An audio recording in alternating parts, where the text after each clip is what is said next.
You're watching.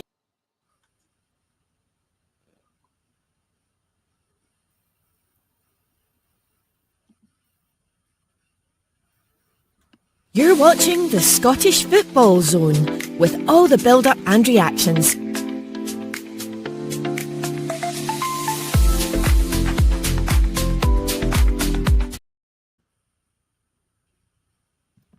Hello, very good evening to you, and welcome to your Friday night edition of the Football Zone. It's a big weekend of football, so we've got a big team of experts here. So I don't know where I sit in that one, but anyway, I'll try and just kind of think what I'm talking about and stuff like that. So, yeah, joined tonight by Alex, Ethan, and Reagan to mull over, or maybe it's more of a counselling session again for last night in the Roper Cup in the Conference League for our teams. Got to say well done to Aberdeen for the outset. They got a point last night away from home. They done well. So I think me and Ethan and Reagan, this is the second counselling session of the week. So I'm going to hand the reins over to Alex because obviously you were at Ibrox last night. You saw Rangers playing not too bad, maybe in the second half, you would say. But what was your views on the game? Um, it was a really just boring game of football, in my opinion. I mean, I don't think Roma were that good, but they didn't need to be that good. They just had to be better than Rangers. You can see this Rangers team is still a team who need improvement in personnel and in play.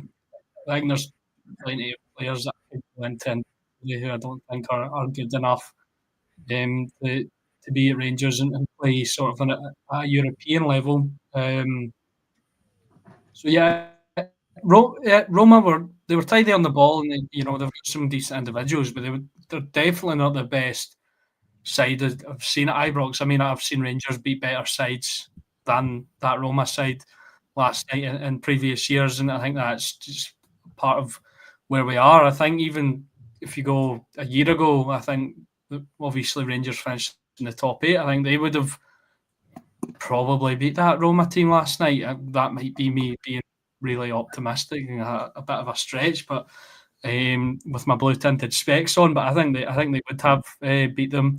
And yeah, it was just a boring game of football. It was a lot of trying to lump it up to Chermiti, who should have scored it at least a couple, maybe. He's rubbish. But I could talk about how bad he is for ages. Yeah, it was lumping it up to Chermiti, hoping there was some hold up. There was some decent individual play. Mikey Moore actually really impressed me. He's probably the one who would get a pass mark for me.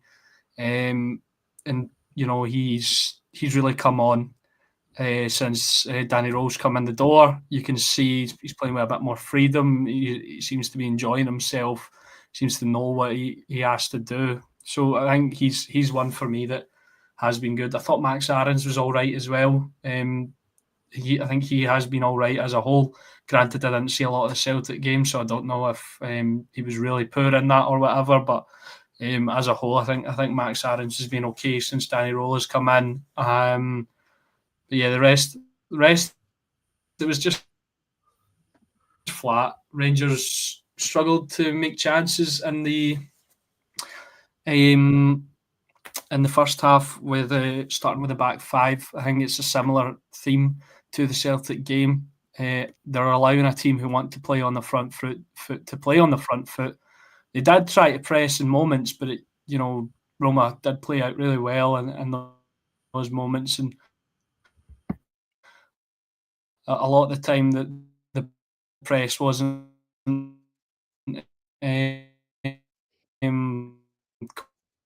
cohesive enough. fullback like that.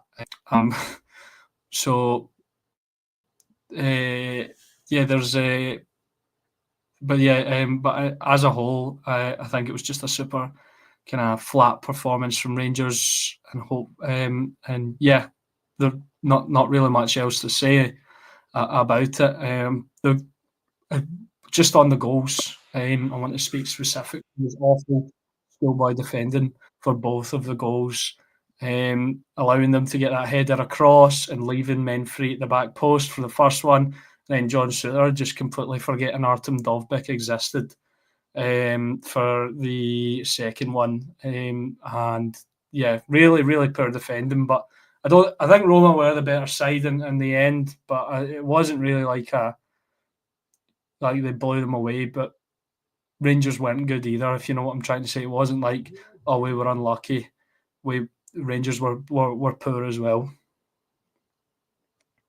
Sorry for the rant.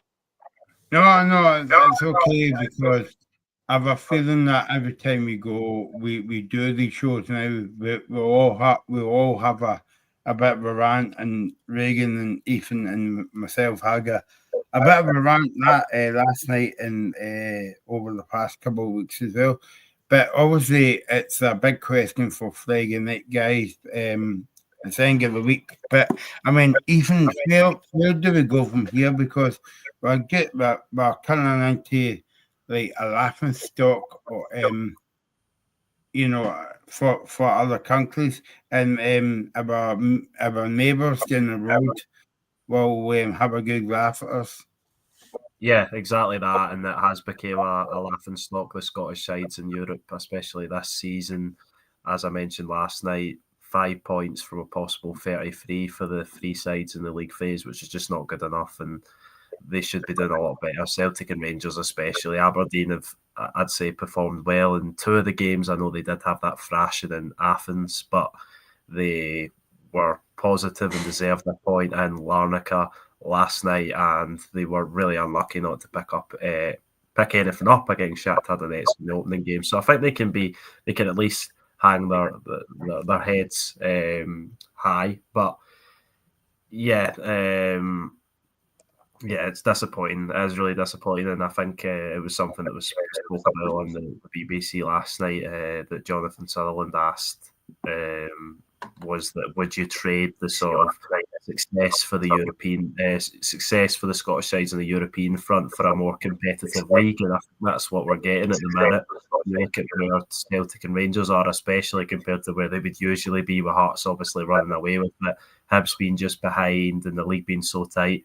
I think we are seeing a lot more close league, but obviously to propel, I think, Scottish football, ultimately, you need to have teams performing on a European front as well as it being very competitive in the league. But it looks like we're not going to be able to have that. Yeah. Hand in hand at the moment. You would rather that the league was competitive, but the rest of the teams were lifted up, rather than Celtic and Rangers being sort of brought down. You would obviously rather that in a competitive league, so we could compete at Europe as Scottish teams, because it has been really poor, and I think it's something that has perhaps been overlooked in terms of European performances because of the likes of Celtic's Champions League performance last season, and obviously Rangers have been really consistent in the Europa League for some years now, and I think it's usually one sort of team that are doing well that's sort of not that sort of takes the pressure off the rest of the country, because Scottish team in Europe doing well, that's good.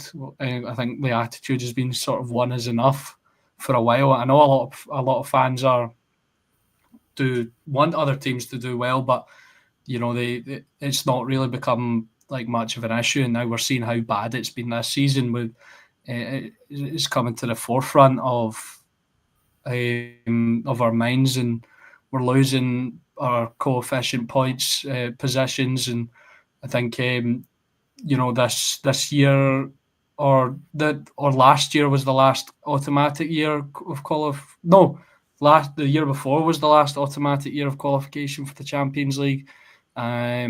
Obviously, so it's really, really tough, and the teams need to. And the way I'm not 100% on the way on like the statistics and stuff and the way that it works, but I'm pretty sure it's going to get even harder to gain these points in the future and sort of gain these spots back. So something needs to be done. The teams need to up their game quickly. I mean, if Rangers have any chance of progressing, they need to win and draw. I think win 3 and draw 1 of their last 4 games. I mean, they're not the hardest games, but you could have said that about most of these games. I don't think Rangers have come up against any one team that have been excellent, although I didn't see the Brand games, so that might be the one that I've missed. So, because they obviously did win 3-0. Celtic are in a better position to progress in the top 24, but they have a difficult run in. Aberdeen, I think, are out of the running completely, unfortunately.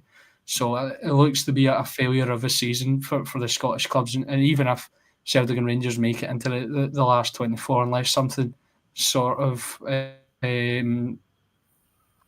changes drastically, sort of maybe in the January transfer window, or if Danny Rowe gets to implement his style in time, or if there's a new manager in the door at Celtic, or if Martin O'Neill turns out to be a really successful manager at Celtic for the second time round, unless something changes drastically, I don't think they would make it through that knockout round either. Yeah, and I think maybe just the last point on the doom and gloom of Scottish sides in Europe was that the really concerning thing was that I think it's been Celtic and Rangers that have sort of let everyone else down this season, and I think you could maybe say that they've been the ones sort of, maybe you could say, carrying the coefficient, Rangers especially, but this season they've done pretty much the worst possible thing. I know Rangers got through 2 rounds of Champions League qualifying under Mr. Martin, which seems a long time ago, but they get thrashed by Club Brugge in the playoff round. Celtic get embarrassed by Kairat Almaty, and now in the Europa League, which should be a step down for Celtic that they're able to compete at, and has been a place where even last season Rangers were in the top 8 and they've constantly been successful. And it's now looking like a really tall order for either of those sides to even make it out, as Alex said. And you look at the other teams, Aberdeen have done what they can with a really tough draw. Hibs and Dundee United done really well in the qualifiers as well. So, yeah, that is the big letdown. I mean, just to go back on your point there about in terms of last year and stuff, as I said to you guys last night, I just think the squad for both teams are pretty poor, to be honest with you. You look at Celtic, Johnny Kenny is a main striker at the moment. You look at Rangers, I mean, that back line is not a back line. There shouldn't be a back line for Rangers. Football club at the moment, and you look at the attacking options of Celtic are pretty poor. I mean, Celtic are still relying on James Forrest at 34 years of age, I think. I think James Forrest will still be there when he's 40 years of age. 6 seasons time, he'll still be there again. His testimonial. Because I just feel like both teams have totally not read the room on where they need to improve. And I think, obviously Alex was inside the stadium. I heard it on TNT, Alex, about the sort of possible some home proofs about Poorwell.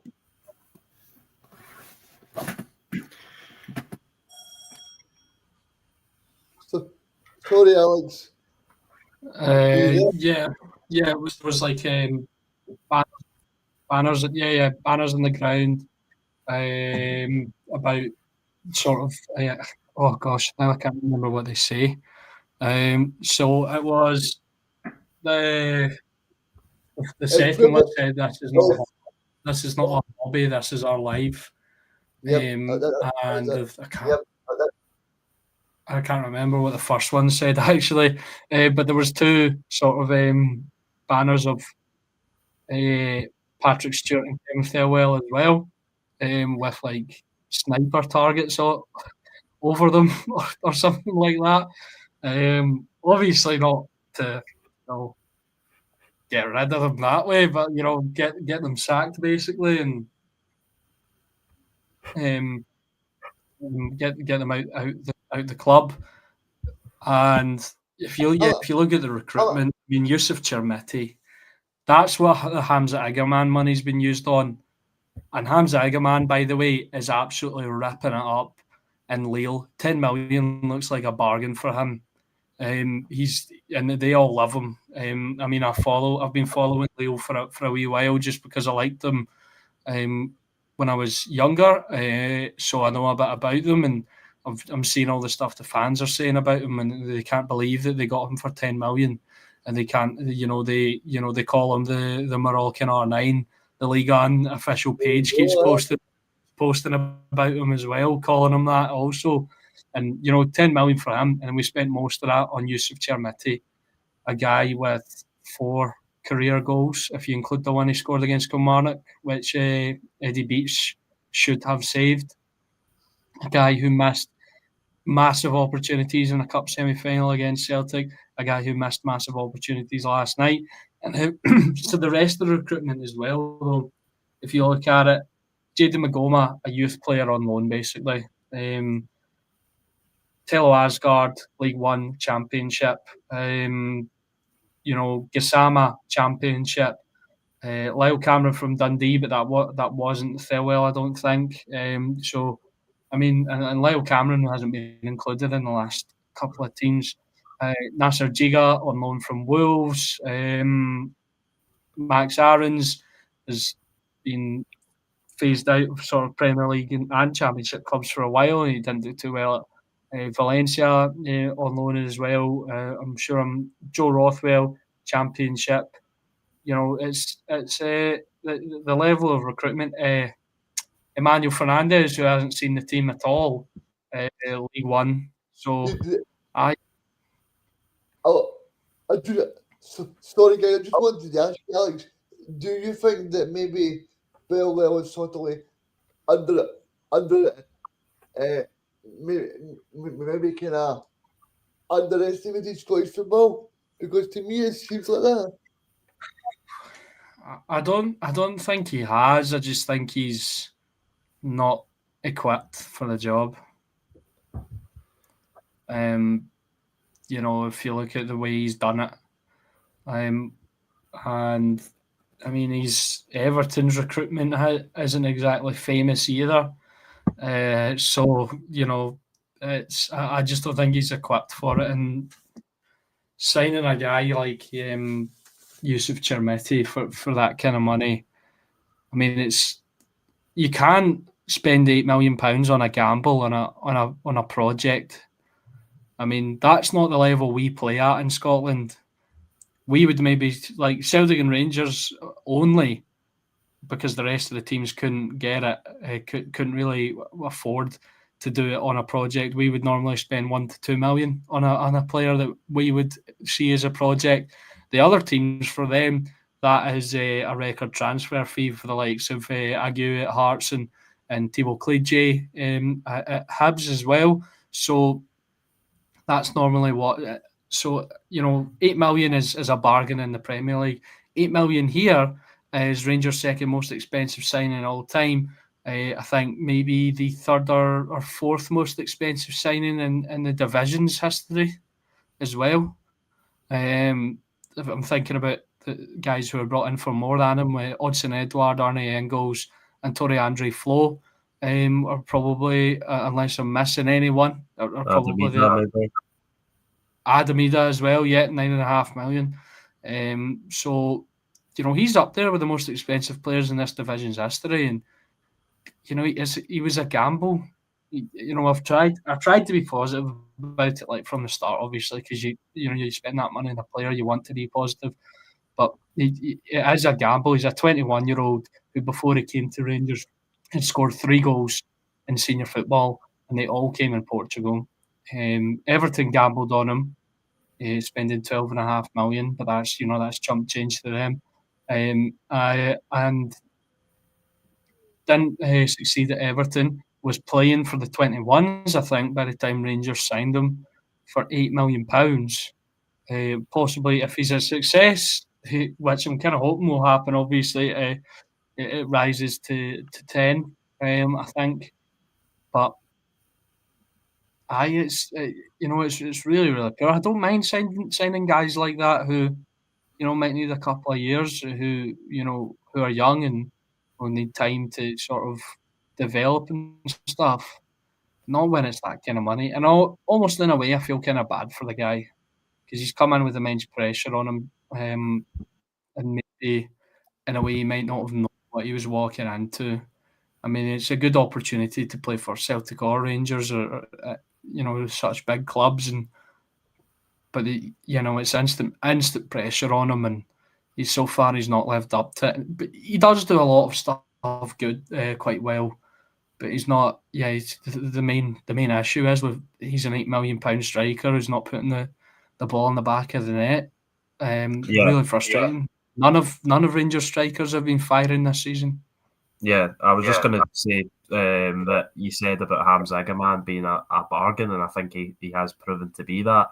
But I think anyone would be a bargain comparing it to Chermiti for what, £8 to £10 million. And even when Adam Ida came in last season, and obviously came under massive criticism from the Celtic support, but he still scored 20 goals. 20 goals last season, and he scored in some big moments in his loan spell as well. Yusuf Chermiti doesn't look like that, and obviously there must be some talent there as to why he's amounted over £20 million in transfer fees, all I believe authorised by Kevin Farwell. So yeah, I do sort of think that he must come good, but I don't think Danny Rose should complain him because there is no signs of that.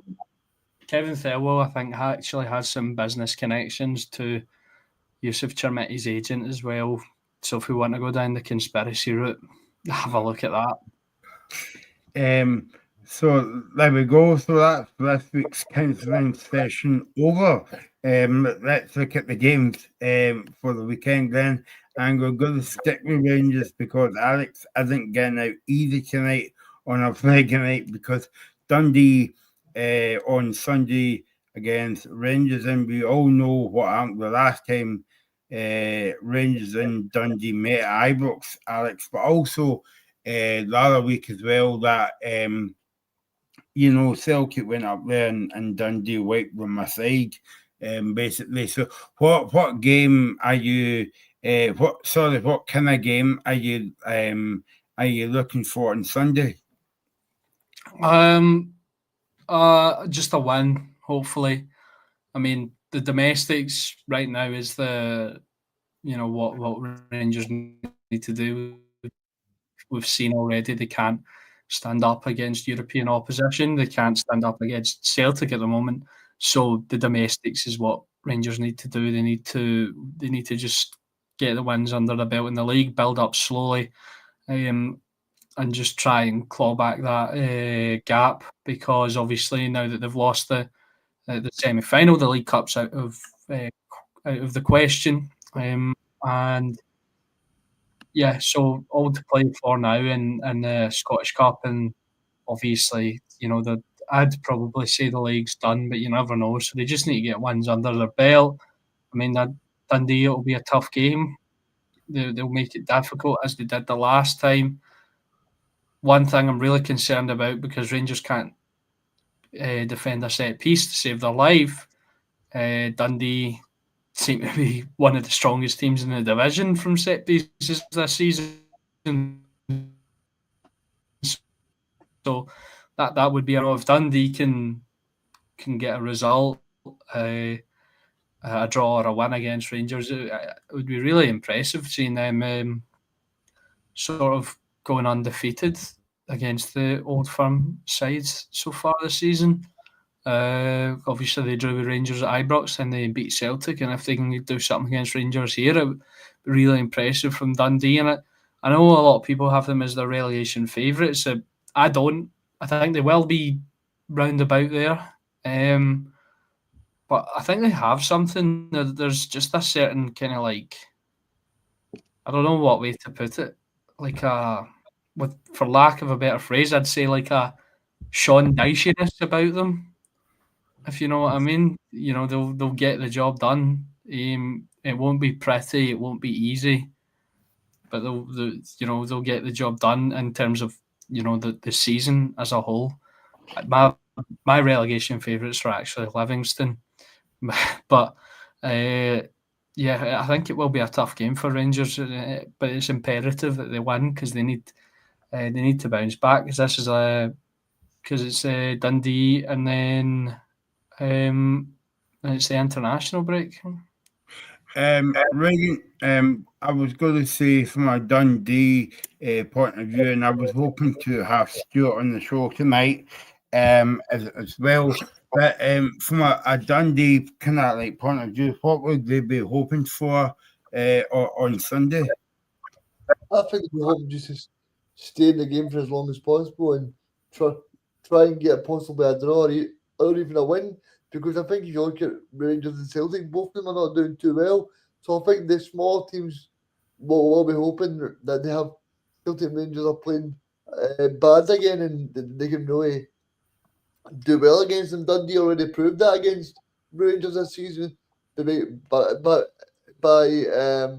going to Ibrox and winning and then beating Celtic as well. So I think Dundee will be quietly thinking they can do something in this match.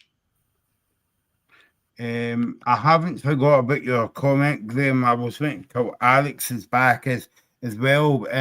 He was saying about, well, let's just have you and Ethan's take on the game, because I know that you were at the game last week. The KLI panel has said today that Cluskey should have been sent off last week. Obviously, the kind of kick you would maybe say on Jack Butland. Where do you stand in this one, Ethan? Yeah, I think it's one where it was a stupid decision for Austin Trusty to give the referee a decision to make, and I think he got maybe off the hook. I think he got quite lucky that he never seen red. But at the end of the day, I don't think it was a sort of one to really create a massive fuss about. I think he could have been sent off easily, but I think they gave the yellow at the time, and I don't think there was too much sort of black and white between the act and whatever. I think it could have went either way, and yeah, I think I could have seen that coming, especially after the backlash that came. But yeah, it doesn't surprise me that the KMI panel have come out and said that. Alex, I presume that you're going to say something completely opposite. Jack Butland had a say today, but also Austin Cluskey was up for the media, not even, I would say, to talk about the game, but just to talk about that red card as well on the game. Where do you stand, Alex? I think it's crazy that it didn't get reviewed and overturned. Ethan said it's not black and white. For me, it is. It's clear as day. It's a red card. Can't kick someone in the head when you're nowhere near the ball. He isn't even like anywhere near getting the ball. The ball's not ages away. That's a bad turn of phrase. It's far away from his leg, and he just flicks his leg out, kicks him in the head. That's endangering an opponent. People could argue about force, but you could get a stud in the eye. Fortunately he didn't, but he could have, and that is, that's endangering an opponent. And I think it's easily a red card. I don't see how people can debate over this, and I'm sounding like a bitter Rangers fan here, but that's two years in a row in the same competition that Rangers have been done by crucial decisions. Obviously, Celtic were the better team on the day. You don't know what would have happened. Celtic probably might still have won because they were playing better when it was 11v11. They were in front when it was 11v11. So, Celtic might still have won, but we'll never know because they got the decision wrong. And it's just frustrating. Rangers last year in the final in extra time were denied a Stonewall penalty. And this season, Rangers have, been the chance for them to get back onto a level playing field in terms of men on the pitch was taken away by another, in my opinion, wrong decision. Ethan, what's the point of having these kind of meetings with what they call them up at the SFA? Because the same mistakes keep happening. So, you're going to have meetings after meetings after meetings, but you're just going to have the same mistakes. Yeah, I think you will do, and I think there's always going to be a case of people not agreeing on decisions and things like that, and that will always bring into question whether the SFA are fit for purpose and whatever else, or the referees, are fit for purpose. But yeah, I think, look at stuff like that. A lot of people looked at a lot of incidents in this match and they thought that Derek Cornelius' challenge could have been a red card. They thought that Celtic could have had a penalty. That people thought that Celtic's goal should have stood. You look at all that stuff, people will just look into so many things when this fixture brings up issues like this. And I think this was different to the one from last season, I would say. I think Rangers were denied what should have been a Stonewall penalty when Czerny was fouled on the edge of the box, and I think they got that one wrong, and ultimately that did dictate the match because of the time it was in, and it would have given Rangers a massive chance to win the match before penalties. I think this one was less the same ilk, and I think the Rangers sort of statement to the SFA was a little over the top, and I don't think it was necessary really in comparison to last season where I thought it was fair. But yeah, I think the referees in this country are always going to have problems, and whether they make the right decision or the wrong decision, which usually they make the wrong decision.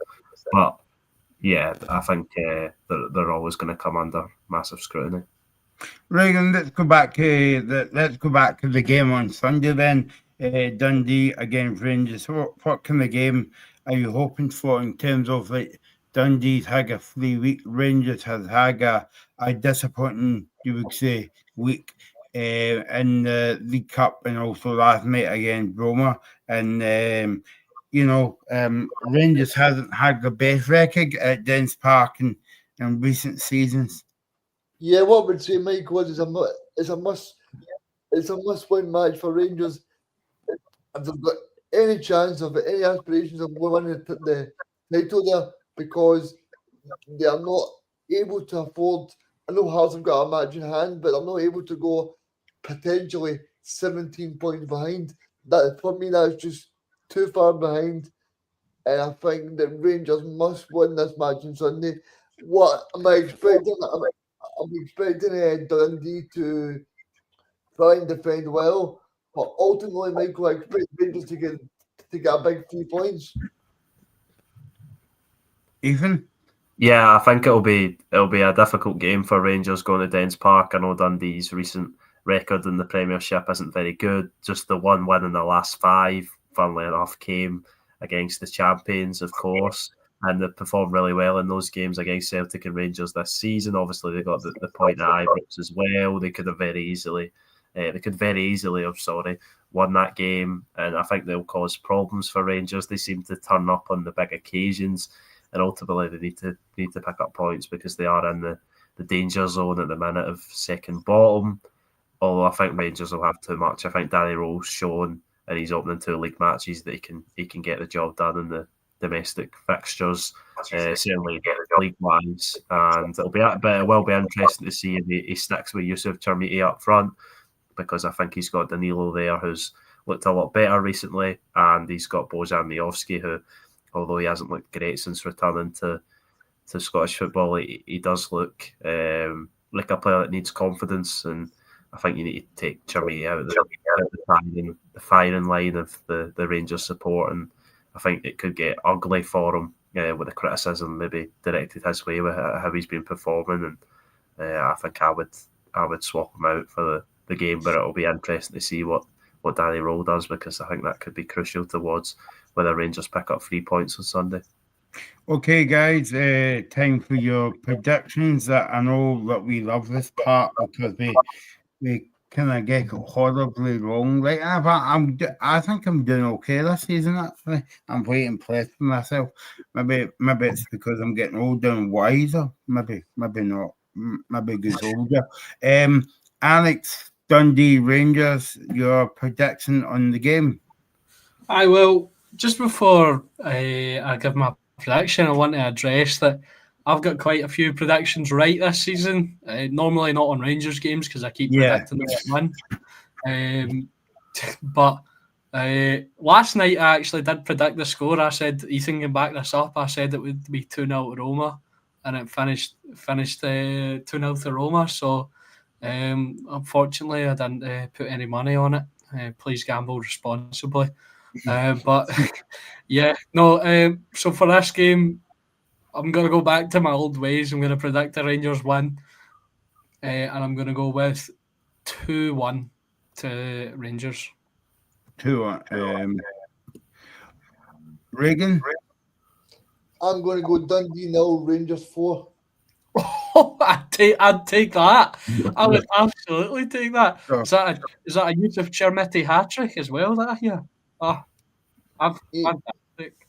No, I don't think Chermiti will score, but to be honest with you guys, I've not really been totally impressed with Dundee so far. So I think that Rangers will possibly get a wee early goal, and then Dundee could just fall apart from there. Rangers could play some really good football. So I'm going to stick by 4-0 to Rangers. Ethan? I don't quite think Danny Rowe will set his team up to score 4 goals. I think he'll set his team up to win, and I think they will win at Dens Park, but I think it'll be by a narrow margin. I'm going with a 1-0 win for Rangers. Oh. Yep, so I will say 3-1 to Rangers. So there you go. So that's the game at Ibrox.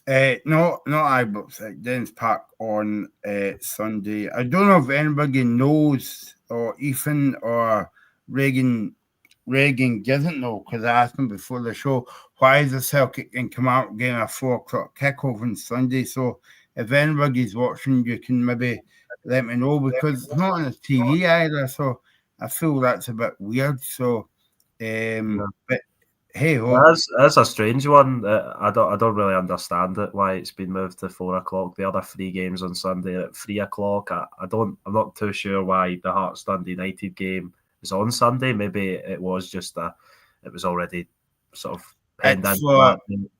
It's for the rugby. The old Oval Ball. Scotland are playing New Zealand. I think all that's tomorrow night. Yeah, New Zealand are playing. Yeah. And I think that makes sense now.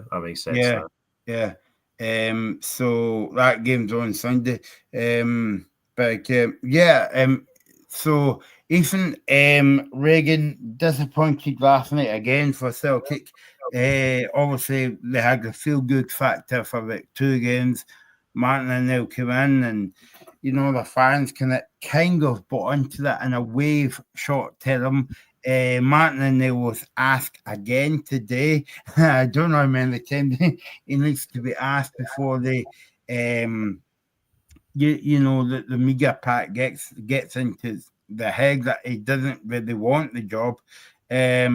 So yeah, what Sunday, Ethan? What are you expecting from this game? Obviously, I think it was the last time Celtic played in the Sunday, and I think they beat Motherwell, but it was a bit of a struggle at the end. When was this? Oh, following the last European game, following the Braga game. The last home game on the Sunday. I think it could go one of 2 ways for Celtic. It could be that sort of struggle, but I do think Celtic will bounce back and be really strong. I think European football is completely different to your domestic stuff, and especially when you're playing a really out of form Kilmarnock team. Lost the last 4 games, was looking really promising for them, but I think Celtic will have way too much for them at Celtic Park. And yeah, I know Celtic are carrying a lot of injury baggage. 2 more maybe from the other night. Callum Osman looks to be out for quite a while with a really serious hamstring tear, which was really unfortunate to see. Arne Engels was also struggling with hamstring problems. I think Martin O'Neill said as well. So I think he's out as well. Yeah. What's going on with the hamstrings? Yeah, I know it is a curious case. That's 3. I've got a theory with that. I think players are playing too much football, guys. I know we enjoyed to watch it, but do you think players are playing too much football now? Quite possibly, yeah. I think it might be 4 at the least, because Kelechi Iheanacho, Alistair Johnston, Callum Osmond, and Arne Engels now. So I think Arne Engels is okay to play possibly, but is he an actual hamstring injury as well? Yes. I didn't know that. Yeah, that's really weird. Really, Reagan, I take that point. Players are playing too much football, but it's really odd and coincidental that 4 players have got the same sort of injury, obviously different degrees of severity. I mean, I think me and Ethan heard on the grapevine that Callum Osmond could be out for a long, long time, unfortunately for him. And then obviously Johnston came back, I think was maybe forced back a bit too early and hurt himself.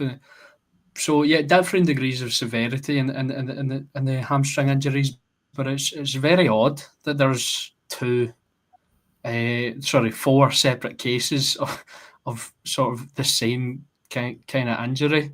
Very, very strange indeed. Just on the game on Sunday, I totally agree with Ethan. I think Celtic are coming up against a rank rotten Kilmarnock side who are really, really troubling defensively right now. I think Celtic will absolutely batter them. I know Celtic have got poor injuries right now, a poor injury record in the squad, and they're missing a few key players. But I think Celtic will. Yeah, this is going to be a demolition, I think. See if this match ends up 2-0 to Kilmarnock, I'm going to come behind you on Sunday. Yeah, I'm trying the new tactic. I'm being positive towards Celtic and seeing if it works, because usually what I say, the opposite happens. So yeah. Oh no, wait, I'll change my Rangers prediction. 6-0 to Dundee. 6-0 to Dundee. I'm gonna go 25-0 to Celtic, and we'll see what happens. Are you playing rugby? I'm not, but my little brother actually plays rugby, so funny that you brought that up. Reagan, what are you hoping for on Sunday? 26-0 maybe? Don't know. No, Michael, I'm just hoping to get the 3 points for Celtic. I mean, Celtic have been pretty rubbish this season, Michael, to put it nicely. I've not enjoyed watching them.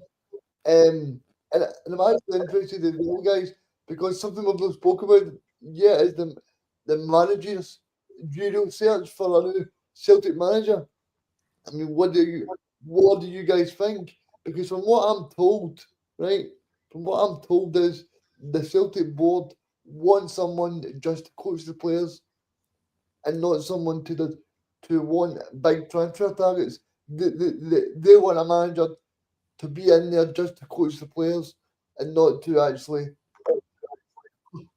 to cause them any hassle. Basically, that's what I've been told.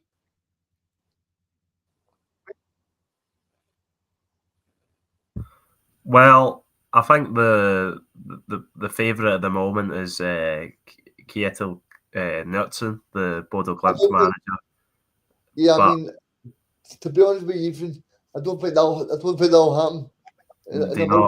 I've never been 100% believing on it either. I think that I might be totally wrong, right? But my personal opinion is, Ethan, that there is a guy there that likes a football structure. Celtic is far from a football structure. Do you know what I mean? That is Yeah. that is one of the big things that he brought into Bodo Glimt, because the percentage of transfers and all that, he takes a big deal in that. Celtic want a manager not to be involved in it. So that, I don't see any way possible that he is the manager. Yeah, I think that's a fair point to make. And obviously, he's at a Champions League club at the moment, and I don't see him going to Celtic. I think Celtic could probably offer him a better wage packet, but you never know with some of the rumours that come about why he's never left Norway and why he's always stayed at Bodo Glimt when big clubs have came calling in the past as a strange one. So I think it would take a lot for Celtic to lure him away from Bodo Glimt, but he is the outstanding candidate at the minute.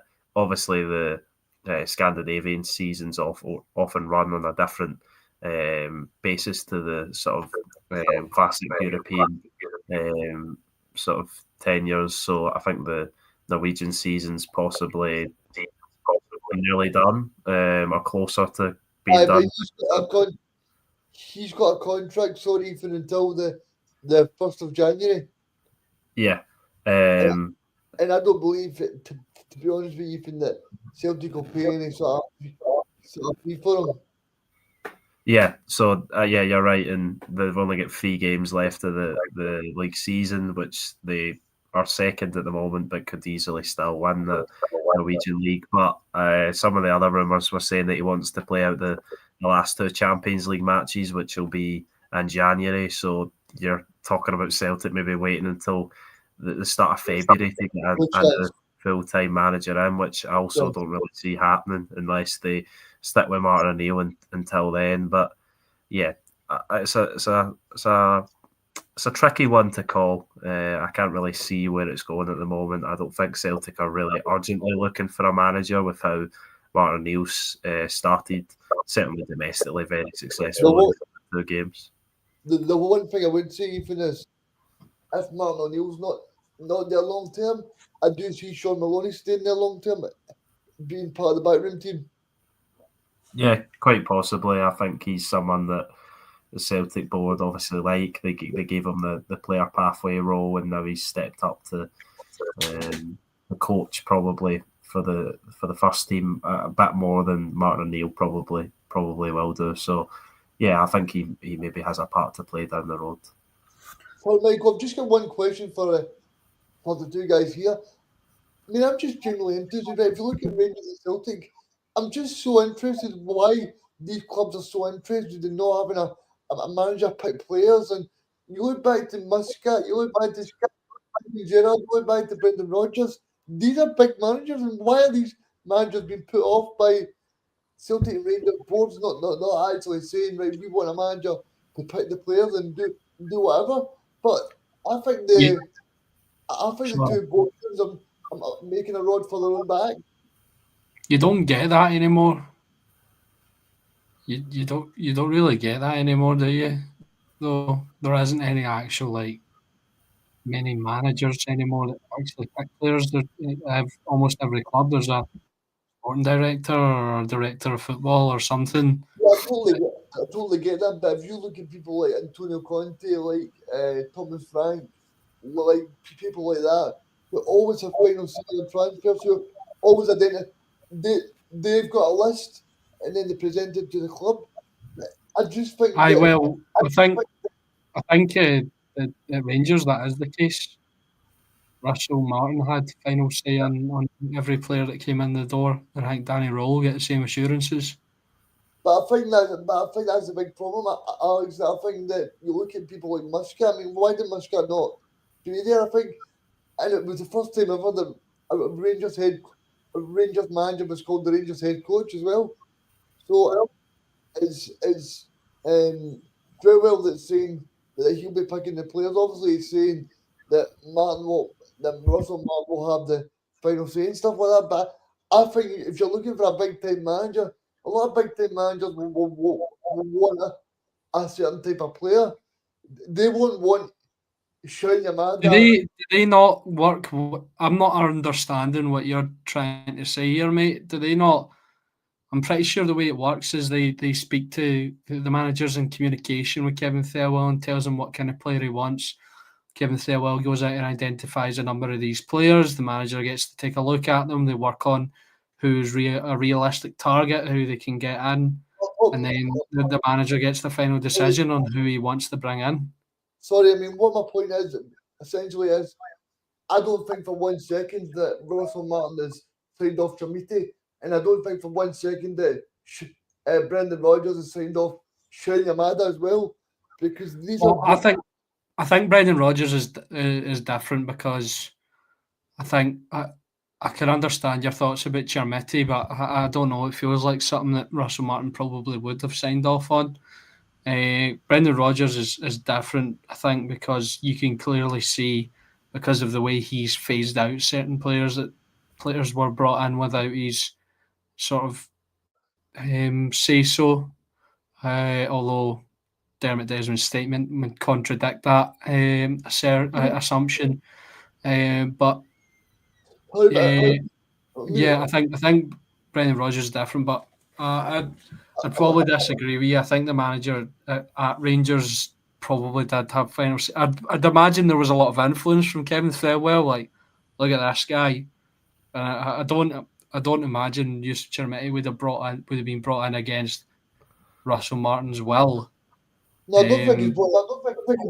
I don't think he's brought against his will. But I think the board are the ones that's thinking about the players rather than actually saying to the manager, who have you got in mind? Who have you got in contact? That's not the job of the manager anymore, though. It's to sort of it's for him to look at the targets on the table that are being presented to him from what he's told that he wants, and then he gets to sort of say, I want this guy. I don't think managers do like personal scouting and stuff anymore.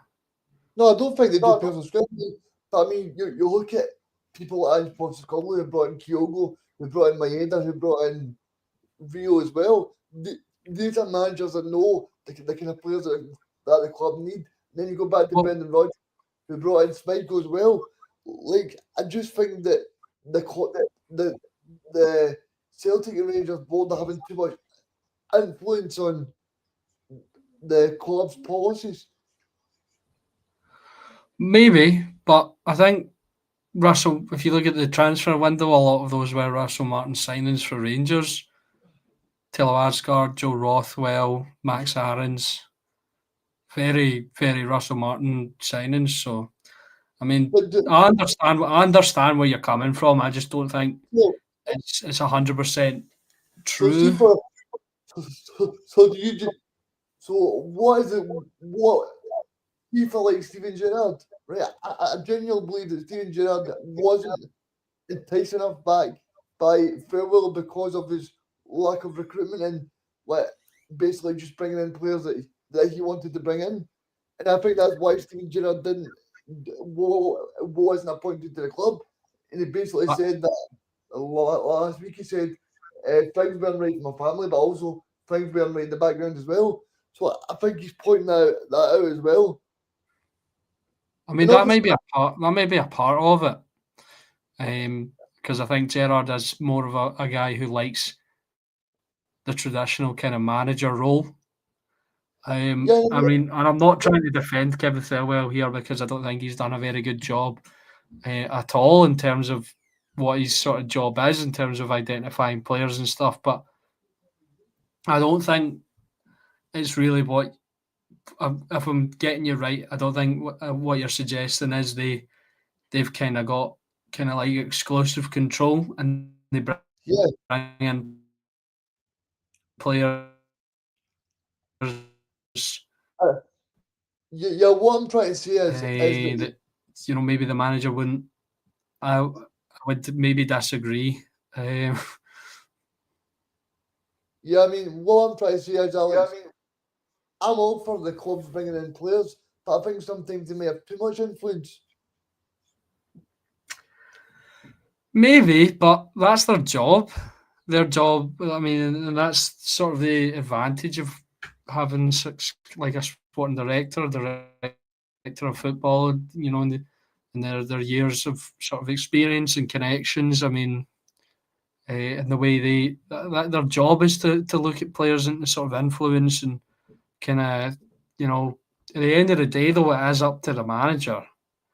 Like, because, you know, you could bring a name in front of him that the sporting director really, really likes. He thinks he's the greatest thing ever, and the manager will go, nah, and then they won't sign him because there's no point in bringing in someone like that. I think we've seen it with Brendan Rodgers already, the way, because the way he's phased out Jemai Simpson-Pusey. I mean, he can't be worse than, like, no offence, but he can't be worse than like Dane Murray was against Hearts. I do rate Dane Murray, but I mean, you know, Jemai Simpson-Pusey's played games in the Champions League for Manchester City. He can't be that bad. And you know, I think we saw that with Brendan Rodgers. So and it doesn't work. You know, with Inamura and Shin Yamada as well. He didn't like them either. Didn't seem to like Callum Osmond. And people maybe thought that's because he was young and he was brought in for the B team. But before his injury, we've seen he's actually quite a decent player. So, yeah, but I take your point, but I'd probably disagree with you on the whole. Fair enough. Before we move on, guys, Ethan, can you make any case for coming out on Sunday, or do you I forgot we were talking about that game. Yeah, it's Gulfrigan night, by the way. No, I can't make any case for Kilmarnock at all. I think they are in a real rut at the minute. 4 defeats on the bounce. They are really struggling, and I think Celtic will have too much for them, in all honesty. And if we're giving our predictions now, I'm going to go with Celtic 4, Kilmarnock 0. Reagan? I'll go Celtic 2, Kilmarnock 0. Alex? I'm going to go with 6-0 to Celtic. 28-0 to no, that joke's kind of died of death. Yeah, so I will go straightforward, but I don't think it will be at times. 3-0 to Celtic on Sunday. So there you go. I can't believe I'm going to say this, guys, but we need to get used to this. So the Rangers at Tynecastle on Sunday at Hearts against the Jim Goodwin's Dundee United. Ethan, what are you expecting from this game? I'm expecting a close game, or maybe closer than some of Hearts' recent games have been. But barring the St Mirren one is obviously the game they weren't able to get 3 points, but the other 3 games in the last 4 against Celtic, Kilmarnock and Dundee have been pretty straightforward scoreline wise and goal scoring wise. But I think Dundee United could possibly offer a little bit more of a challenge. I know they've not been great recently, with their last game actually being against Motherwell, which seems a while ago now, a week and a half ago, and the Wednesday night game of last week. But I don't think it will be too straightforward for Hearts, but I still think they'll win. And yeah, Dundee United did offer one of the biggest challenges they faced this season. They, of course, challenged Hearts to come from 2-1 down. It was at Tannadice when they got the Finlay double in the second half with a 94th minute winner. But yeah, I think Hearts will win again, but I don't think it'll be too easy. But I just can't see Hearts dropping any points at the minute. I know St Mirren seem to be their kryptonite, but I still think they'll do the job again, and possibly, well, not possibly, because I think Celtic will win also, but keep their lead at the top to 12 points, is it? 9 points? 9 points it is. Obviously, we haven't played a game more than Celtic. Reagan, for Hearts, do you think it would be a straightforward win, or do you think it will be Jim Goodwin coming to us for straight Dundee United? I think this would be a decent game to watch. I think it will be good, and I think I'm going to go for a 2-2 draw. I think Dundee United are showing that I think they've been showing the last few weeks that they went to Ibrox and drew to each, and they've actually done quite well the last few weeks. So I'm going to go for a 2-2 draw, Michael. I think Jim always seems to set them up pretty well, and they've got players like Dolchek and Sybil who can really score some great goals as well. Alex, Jim Goodwin was talking today to the media. He says it's a very difficult challenge, but we're going there. It's not going to be an easy game, but we're going there to get all 3 points. So he's quite confident.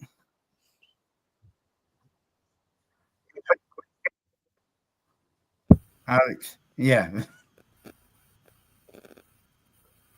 Oh, sorry, mate, you completely just cut out there. I did not hear much of that after you said Jim Goodwin. All right. No, I was just saying Jim Goodwin was speaking to the media, and he says it's another difficult challenge, but there's no any easy games in the league, and we're going there to get all 3 points. So he's quite confident. Yeah, he would be, because they've been quite good recently. Craig Sippel especially has been in the goals as well. Although I just think after their little slip up against what seems to be their bogey team in St Mirren, Hearts are back to business. They beat their city/street counterparts, their neighbours, convincingly last weekend, and I don't know. I just think they'll do the same after a little blip against St Mirren. I think they'll be back to business, and I mean Jim Goodwin has every right to be confident in the team. Have every right to be confident, but you know Hearts are the league leaders for a reason. They're allowed to draw a game now and again, and I think they will. They won't draw this game. I think they'll win this game because, yeah, they are a very, very good side. I think so far they've proved they're based off of performances as a whole this season. They're clearly the best team in the division. So, I don't really see any other result than a Hearts win here. Do you think as well, Ethan, that looking at the game that Hearts won, they would be quite happy about having the so-called big teams at Tynecastle? I'm talking about, Dundee United and kind of like Celtic. Yeah, they've had a few of the teams that maybe they see as their biggest threats. Obviously, they had Hibs at home, they played Celtic at home, they played.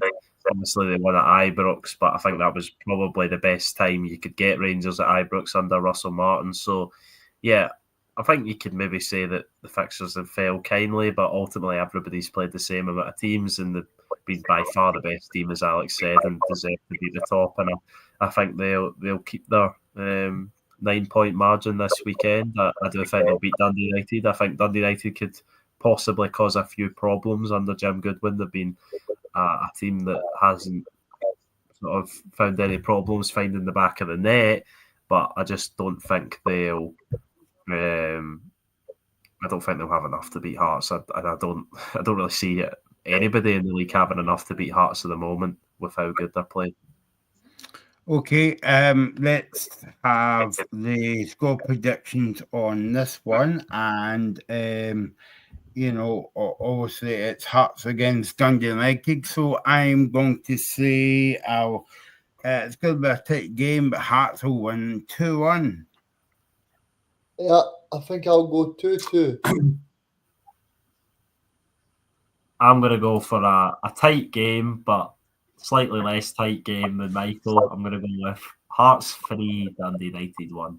I think it'll be a tight game, but I think Hearts will win by 2 goals in the end. I'm going to go with 5-2 to Hearts. 5-2? Whoa. Okay, so you went from you went you went from one game 25-0 to so there you go. So Alex is the man of the match so far. You would say, and the player of the match. I don't know about you guys, but it really annoys me because it used to be man of the match, but now it's player of the match. But well, I suppose you can't give a man of the match to any of the women's players. Well, yeah. Women of the match, a woman of the match doesn't quite have the same ring to it. Well, yeah, it's not as quick. I think player of the match works for everyone. Yeah, I was just gonna say like we live in PC world now, so like yeah. I better move on in case I get into bother there. I think I have, but I don't care. Yeah, so we'll be looking at the Saturday game in a wee minute. Talking about Saturday, we'll be back on next Saturday night. It is Greece against Scotland. 8:15 kickoff, but we'll be here at 7:15, and the match analysis will be at 10 o'clock in that one. And also next week we have got a massive game. Reagan's going to Hampden Park as well. So if you see him, buy him a haggis pie because he likes pies and all that. Other pies are available right enough. Against Denmark, we'll be on from 7:15 and then 10 o'clock at night after the game as well. Also, a new show coming to the channel. It's called Car Football World. It's about women's football. That's player of the match. So watch it for that. That'll be coming soon.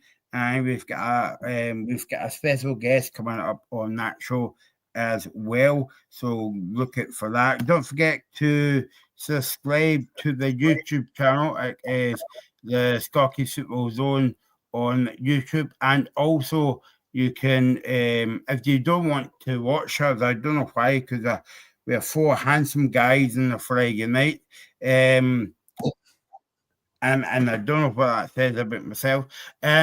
You can listen to us as a podcast. I got my hair cut especially for that, by the way. Spotify is a channel for that one, and you can just type in the Scottish Football Zone, and you can listen to us on the bus or wherever you want to listen to us. Any ideas, guys, where you want to? Anyway, yeah. Okay, let's move on now, because I can say a lot of things there, but I can't. Saturday night, tomorrow night, along the road from me, Alex, it's my local team. It's Midland. They're playing Hibs, and it's a 6:15 kickoff. Yeah, this is an interesting one. I think it's 2 teams sort of meeting in the middle. St Mirren sort of on the rise after a poor run of form. They got the draw against Hearts, and now they're in the League Cup final after their spectacular victory over Motherwell. So a team on the rise versus a team perhaps on the downfall. They lost to Rangers. They then drew with Livingston. So I think it's a perfect kind of game here for these 2 teams, and it's I think it will be a really tight game. I think it'll be interesting. It'll be physical. 2 teams that do need a win. I think, especially, I feel like Hibs are in a little bit of danger of falling into a run if they were to lose or draw here. Whereas St Mirren, although they did win in the League Cup semi-final, they still need to get wins on the board in the league. So, a lot at stake for Stephen Robinson and David Gray. And When did you say this was? 5:45 on the Saturday? Yeah, 5:45, aye. Yep, tomorrow Well, night. I might. This might be a game that I'd be tuning into because, fortunately, I'm only working till 4:00, so I'll be able to come in and perhaps watch an exciting game of football. Ethan, yeah, it's a good game of football under the lights and all these kind of like cliches they would say, but I'm expecting a full house tomorrow night because obviously St Mirren's, I think they're still celebrating actually after last week's win over Motherwell and reaching the League Cup final. And look, I mean, we've still got a few weeks, guys, to argue over how many tickets St Mirren should get for the final and all that. It's quite funny when the team gets to the final and they want a full allocation as well. But no, and then so there's plenty of time for that debate as well in the coming weeks. But and then Hibs, they've kind of been a bit hot and cold recently, Ethan. So yeah, it should be a good game.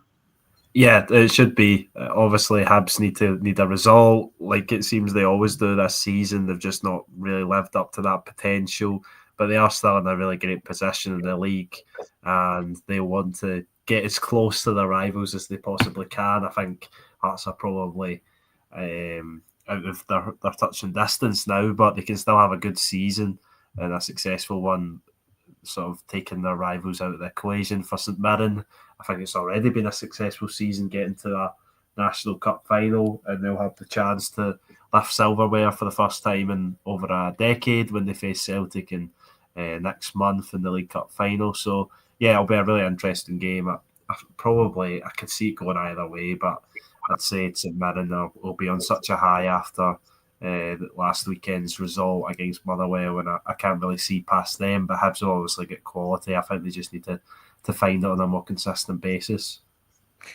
Reagan, Hibs again, St Mirren against Hibs tomorrow night. Looking forward to this one. Yeah, I mean, it should be good. St Mirren will be on a high after last week.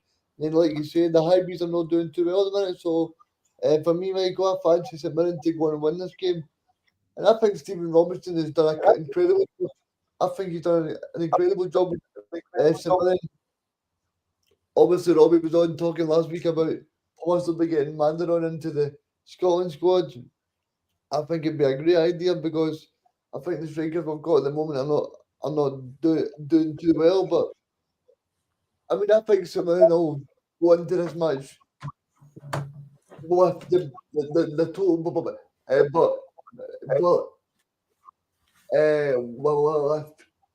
feeling that they can go on and to get the 3 points as well.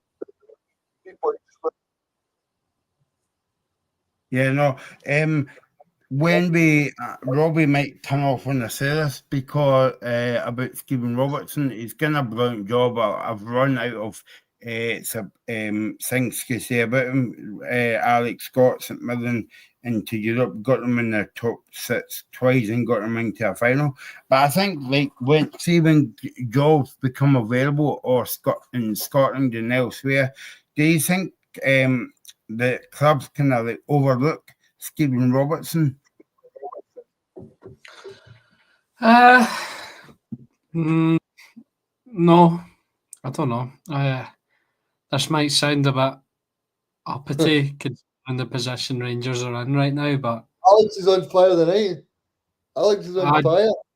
I don't know. I feel like this is going to sound really bad, and I'm probably going to get a lot of grief because St Mirren are in the League Cup final and Rangers aren't. But I feel like St Mirren is Stephen Robinson's level.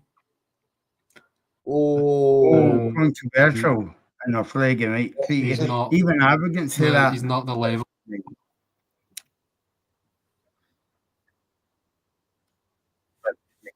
I don't think he can make the step to a club that are.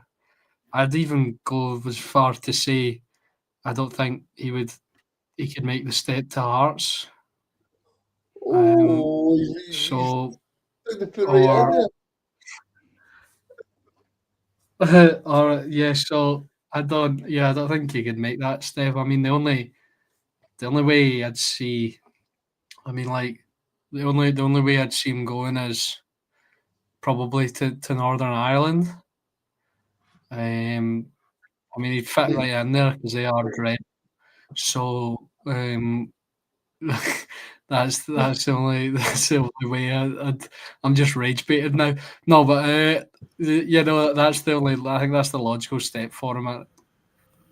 We keep talking about how good he is, but I think he's good because he's at a club where he can do these kind of things, and I think he would struggle at a club at a larger sort of scale.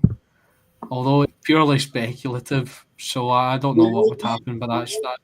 I hope Ryan's not watching because he's going to be giving me pelters. But yeah, So I think basically what Alex is saying to Reagan, that the whole Scotland Scottish football's quite poor at the moment because you know.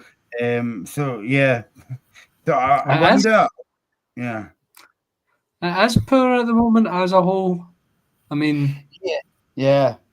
you know, Celtic and Rangers have been dreadful in Europe and in the league, and Hearts have been really, really good, but they've been the only good team in the division. I think everyone else has been rubbish.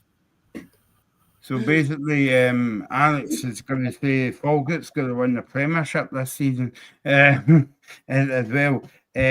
So what about Hibs going into this game, guys? I think it's going to be it's crucial that they win because they haven't been great in the past couple of games. Like I mentioned earlier, lost to Rangers, drew the Livingston. Been struggling defensively throughout the season, so they need to shut their back door, and they need to get the attack firing again because it's they've been hot and cold this season. I think we can all agree Hibs have some incredible attacking talent, possibly the third best attack in the division. I'd say ahead of Rangers. I agree. So, I think it would go Hearts, Celtic, Hibs, then Rangers, based off of like right now. I'd say. So, in terms of the quality we've seen from the individuals that are currently in those attacks, so they need to get that attack firing. And I mean, if they can be defensively solid, which is obviously a big ask because we've not really seen that from a David Gray Hibs side. If they can be defensively solid and get their attacking players firing, it could be a good win for them. But St Mirren are going to make it difficult. They're going to make it ugly. They've got really quality players who are firing right now, and Mikel Mandron. People have been maybe talking about him for a Scotland call-up, which is something that even if you told me a few months ago, I probably would have punched you in the face and then sent you to a hospital or something to get you checked out. See, I'd send you to the hospital first, see if you had any brain injuries to check if you were talking rubbish, and then I would punch you in the face after, so that wouldn't interfere with the test. But he's been excellent, and Daniel and this whole year. What'd you say? You're trying to get this big massive hole, aren't you? But it's not. You're not coming out. Aye, no, but no, they have been. They've been really good. I mean, Daniel and Dale has been. I don't think just to be clear, I don't think Stephen Robinson's a bad manager. I just don't think he's good enough for a team above St Mirren. He's St Mirren level. That's a hot take. That is a hot take. I'm fed up with all this, people talking about, this guy's been really good at this club, so maybe he should get a chance somewhere else, and blah blah blah. And just leave it, mate. Just let him chill there. I mean, So what's that? fed What's up that? with What are you saying, Alex? What are you saying is a bigger club in Scotland, for example, they could go to? You talking? If you're not going to None. Aberdeen, Alex, None. if you're not Go going to any a club bigger than St Mirren. No, you can't. So you wouldn't go to who are you saying is a bigger club in Scotland than St Mirren? I think you need to sort of look at the resources as well. I think he would fail at Hearts. He would fail at Hibs. He would fail at Rangers and Celtic.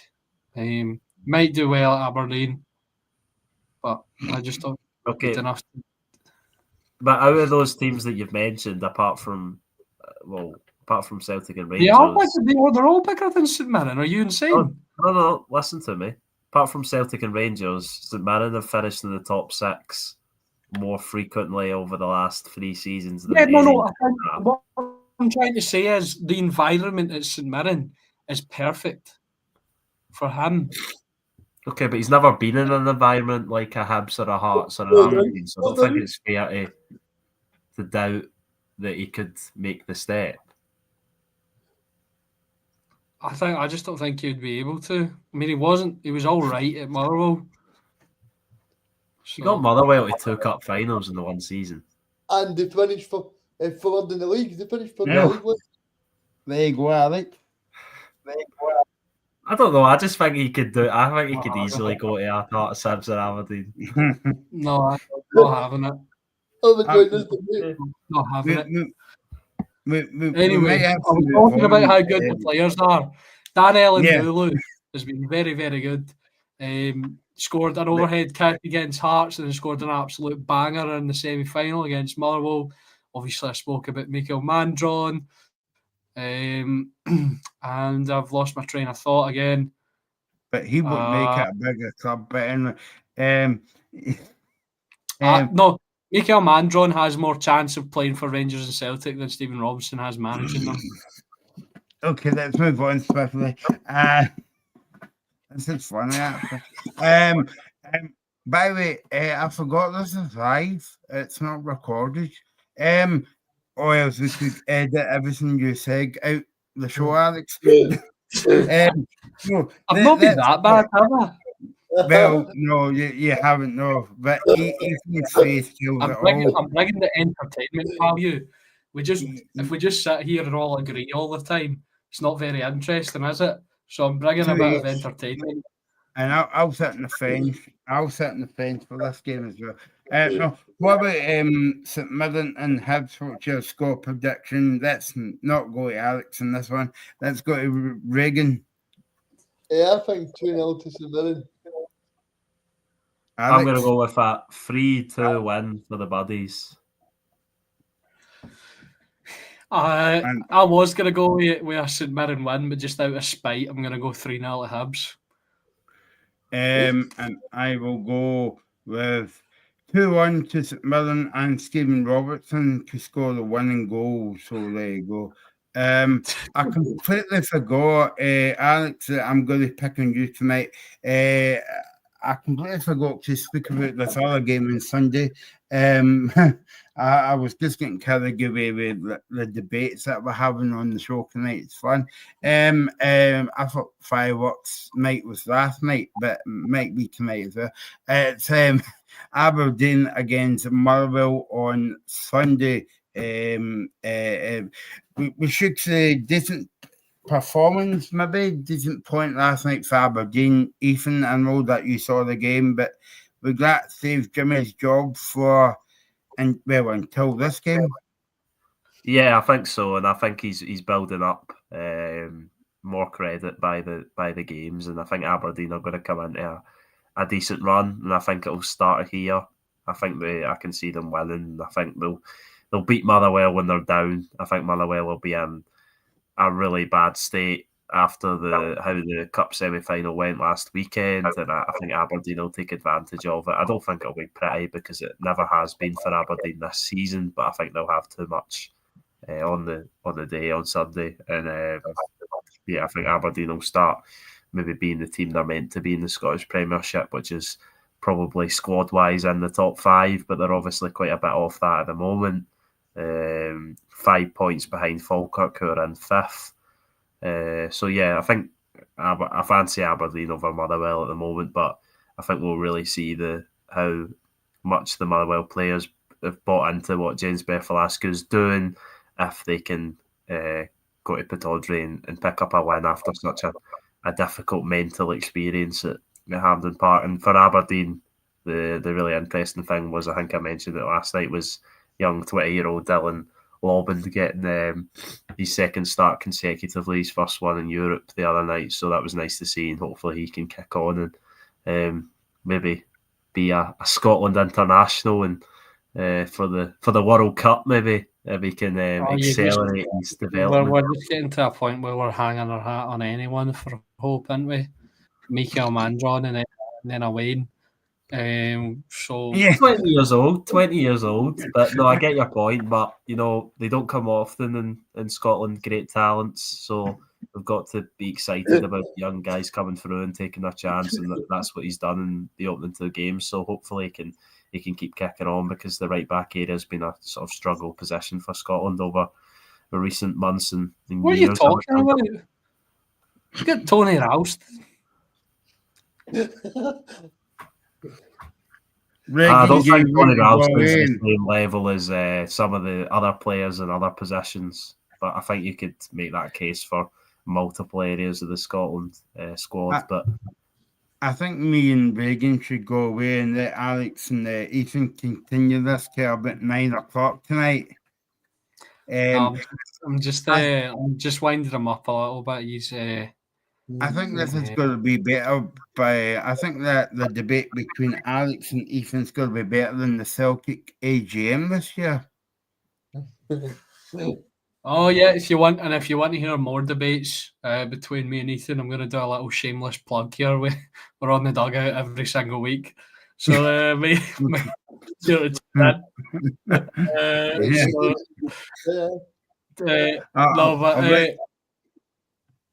I think it's been built up over a wee while. We've known each other. We've known each other for nearly 4 years now. So going to university, college together and stuff. So we just like to have a go at each other now and again. A bit of banter.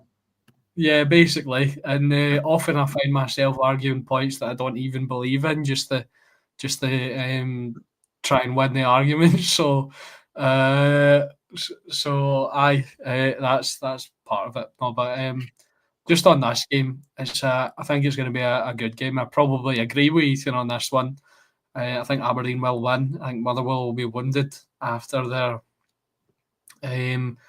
loss, and a loss for many supporters. A game that many supporters felt like was the biggest chance in years at even getting a cup, because Celtic still aren't in a great position. I mean, they've won a couple of games. They beat Rangers, perhaps papered over the cracks a little bit.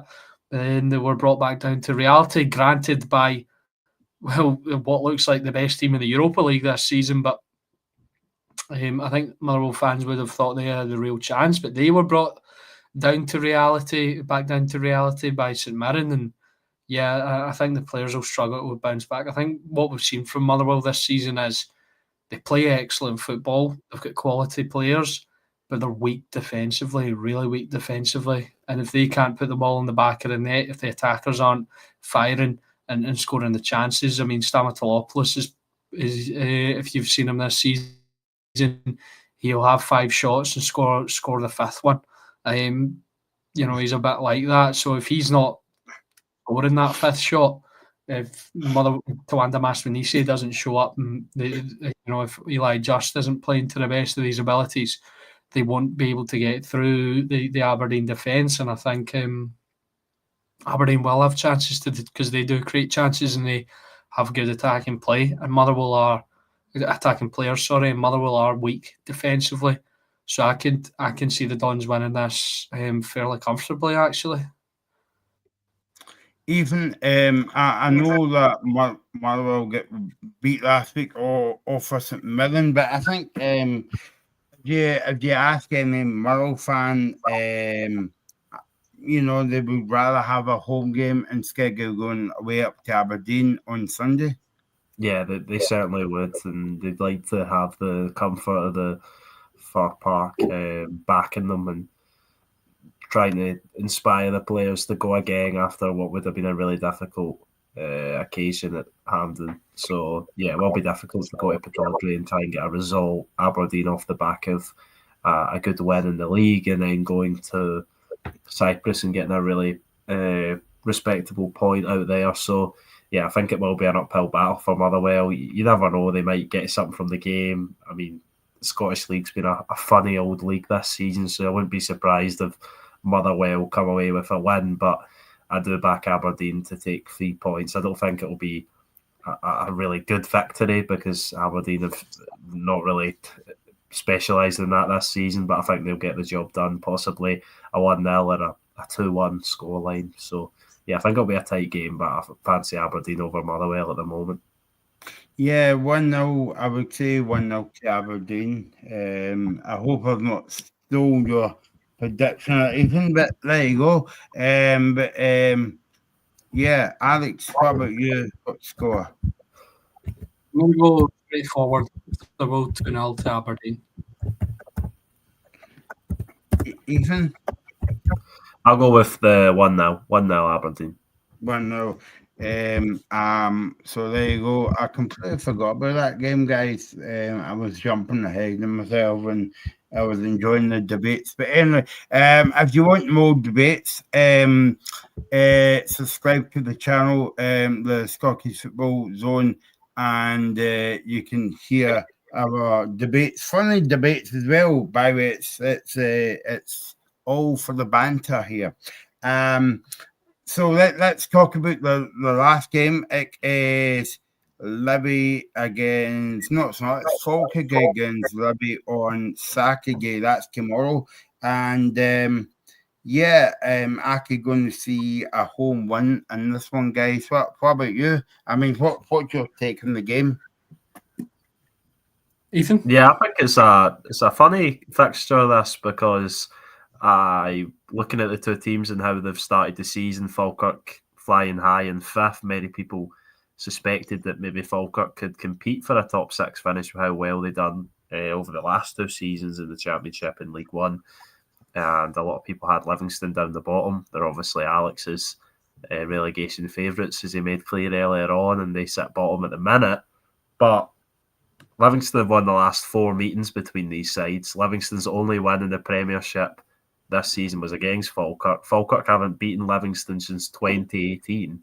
So, yeah, I think David Martindale's got a little bit of, not a little bit, a really good record against Falkirk. So, a psychological hold. Yes. For an entire football club. Possibly. But that being said, all good things come to an end, and I think it will come to an end here. I think Falkirk will get the job done and stay in 5th place or possibly go higher in the table. Yeah, they could do if Hibs, or Rangers drop points, which is crazy to think of. And I think Livingston will still be rock bottom on 7. I'd agree. I think Falkirk were a bit on a bit of a delayed fuse. They've proved me wrong so far. I think I thought I was going to be vindicated with my prediction that they would be down the bottom half, but they've kicked on after a disappointing start to the season. They've played some exciting stuff. They've got good results. I mean, that loss to Celtic was a blip, I think you could call it. Obviously, you're playing Celtic on a new manager, Bounce, first game under Martin O'Neill. I don't think you can look into that too much. They bounced back extremely well, comfortably beating Kilmarnock. And Livingston, obviously, bit of a good result, getting the sort of last minute draw against Hibs. But yeah, I can't see any other result here than a Falkirk win. I just think they are kicking on. They've just brought in a new defender as well. His name's escaping me right now. Edwards, I think. they're strengthening, and they're on a good run of form. And I think Falkirk will win here fairly comfortably against a Livingston side who I made clear were, like Ethan said, they're my relegation favourites, and they started quite positively, but I just don't think they have enough Premiership quality. If you look at that squad, it's really good. It's a really good squad in the Championship, I'd say. But I don't think they've got enough players in there who were good enough in the Scottish Premiership for a prolonged period of time. I mean, the one you look at, maybe Stevie May. He did spend a good chunk of his career in the Championship also.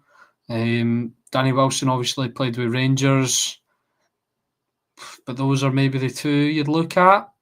Jerome Prior is a goalkeeper, I think, who could be at a better club than Livingston.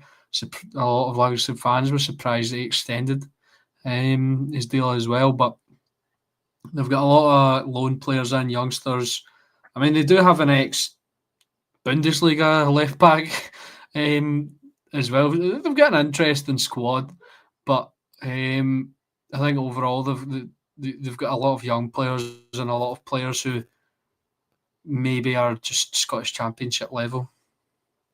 There you go.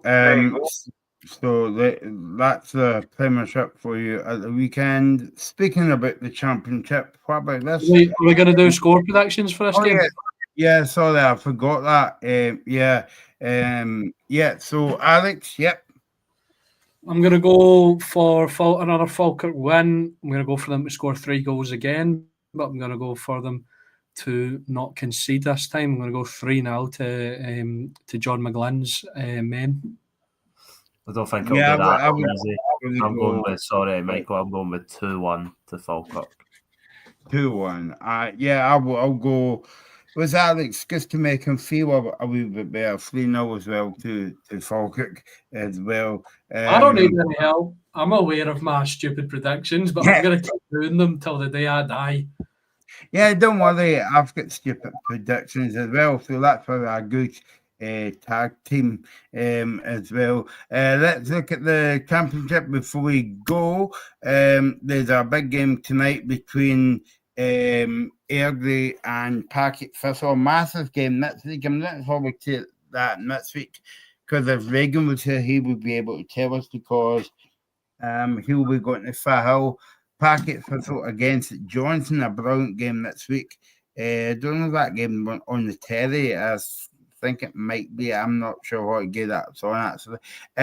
So we've got Airdrie against Packet Thistle tonight. We've got Queen's Park against Raithhorse tomorrow. We have got Dunfermline against Johnson. That's quite a tasty one as well.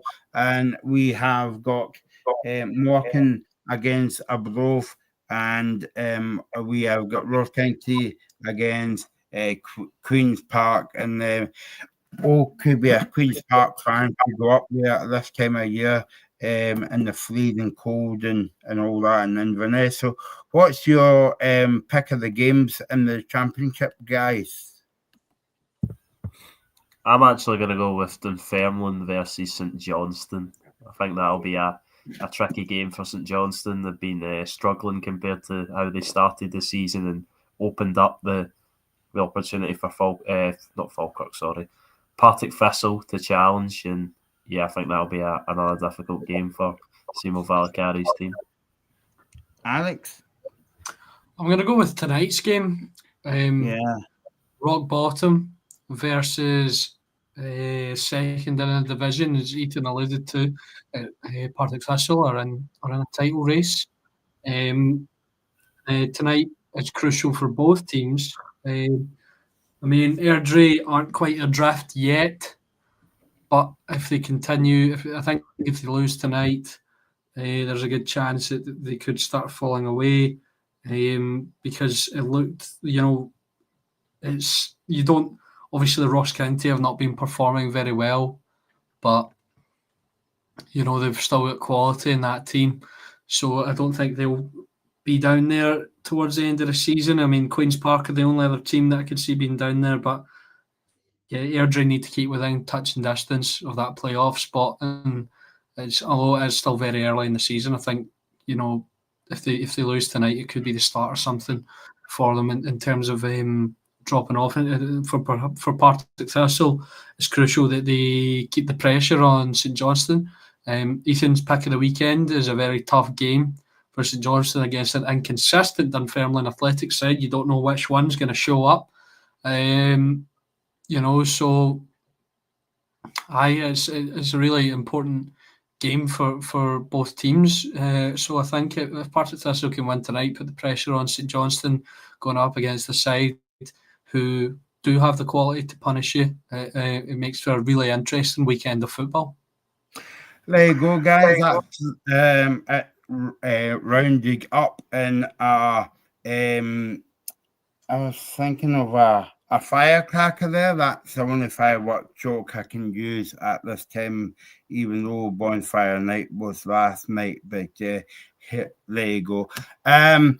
We have got plenty of football coming up over the next couple of weeks. We've got the Greece game next week against Scotland. We'll get Portkissowen, and we'll be back on at 10. And then a few days later, we have got the Denmark game at Hampden Park, 6:15. The build-up is at 6:15, and the post-match is at 10. And also coming up, one more shout-out for the show, Half Football World. It's all about women's football. And, so we haven't got a date yet for that one, but hopefully we'll get that sorted for you next week. Thanks to Alex, thanks to Ethan, thanks to Reagan, thanks to everybody. It's What's the Show tonight, and enjoy your weekend, and we'll be back over the weekend to look back at the games before I get into my kilt before the international break. So we'll see you soon. Thanks for watching and enjoy your weekend. You're watching the Scottish Football Zone with all the build-up and reactions.